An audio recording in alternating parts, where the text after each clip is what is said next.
We'll guide you through how to fix slow keyboard response in Windows 11. If you find this guide useful, then please consider subscribing and liking the video. This can be super annoying and can make it hard to go and use your keyboard and do other things on your computer, so let's get started. First of all, click on the Windows Start button at the bottom and open up Settings.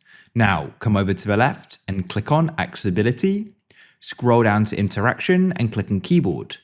What you want to do is make sure sticky keys is turned off like so. And you can also go and turn off the shortcut to make it harder to turn on. Go and see if that solves your problem. If it doesn't, the next thing you want to do is come down to the bottom of your computer, click on search, and you want to go and type in run, R-U-N, and you can then tap on run and you should get this pop-up.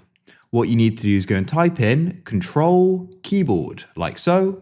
I've already typed it in before, then press OK and you'll get this pop-up. You want to go and make sure the repeat rate is set to fast, just like so.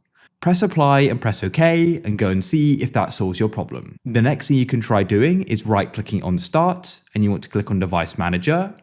Now what you need to do is go and find keyboards, expand that over to the left by clicking the arrow, go and right click on HID keyboard device and tap uninstall device, press uninstall, and I'll go and repeat it for the other one as well. Now your keyboard won't be working at all, but you want to go and click on action and tap on scan for hardware changes. If they then don't pop up again, restart your computer and they will, and go and see if that solves the problem. Hopefully one of the methods in this video has.